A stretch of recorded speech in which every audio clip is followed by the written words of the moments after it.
This is definitely one of those batches of soap. The moment I put my lye solution into my warm oils and butters, it seized. So I put my essential oil blend in there. I mixed it by hand, trying to save the soap.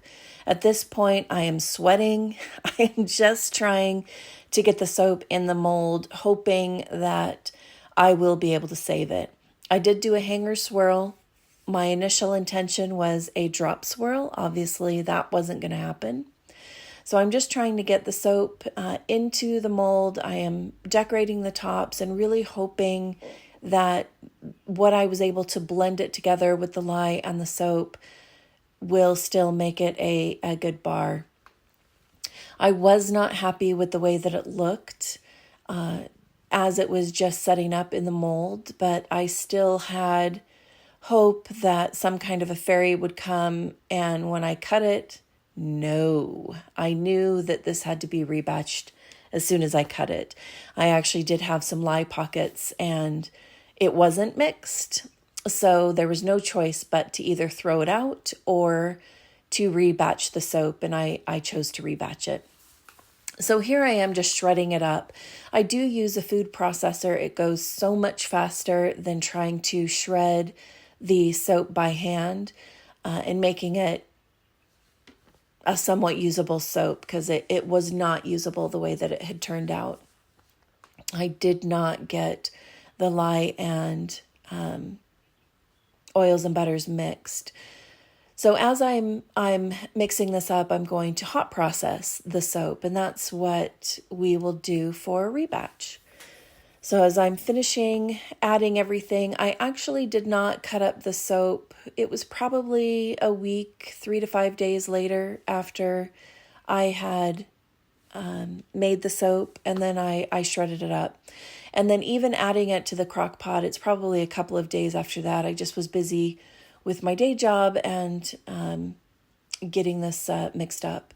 So what I've added, the white powder, that is actually coconut milk powder. I wanted to give it a little bit extra creaminess when it was used and coming out of the crock pot. And then I also added a little bit more activated charcoal. So my vision for this rebatch soap was to have it be an all black activated charcoal soap with a decorative top, which I was going to add a little bit of cold process soap to the top. So I've got it all added. I've mixed the additives as best as I could with as full as both of these crock pots are. My hope is that I will be able to condense this enough and just put it into one crock pot so I don't have two different color blacks as I get it into the mold. And I am checking on it every 30 minutes. So every 30 minutes when it's in the crock pot, I stir it. I also take a look at the consistency of the soap and determine if I need to add a little bit more water or not. It's about 2 tablespoons of water for 2 pounds of soap shreds that I've added. And if it looks like it's getting dry at all, I just have a spray bottle and I will spray water onto the top. So as you can kind of see it has a good consistency. It's not dry as it's cooking, and that's what I'm looking for. And at this point, I'm really hoping that it will continue to decrease in size and I can add it into one crock pot and mix it so I have a standard color black. So I'm going to start moving it over there, and luckily it does all fit. However, it is quite large. And I definitely prefer not having such a large batch in my crock pot, but there was so much soap and I only had the 2 crock pots. Wanted to have it also an even color. Another idea is I could have done layers with the hot process, but I wanted it a solid color bar and with the activated charcoal. So here I was able to get it in. Again, it is quite big, and I'm still checking on it every 2 hours. Now, the total time was actually 2 hours. I wasn't checking on it every 30 minutes. The total time was 2 hours. And then once I get it into the mold, you do want to get it into the mold as quickly as possible. I don't want any crumbling tops, and as hot processed soap cools, it can crumble very easily. So I am trying to get it in just as quick as I can without spilling the mold like I almost just did. And you can see as I put it into the mold, it still is quite fluid. It is very fluid here. It's a harder setup than cold process, but it still was fluid. And then this is where I am adding my top. Now, interesting enough, I had a vision that I was going to add a little bit of activated charcoal and have a swirl. So it would be more of a white and black swirl.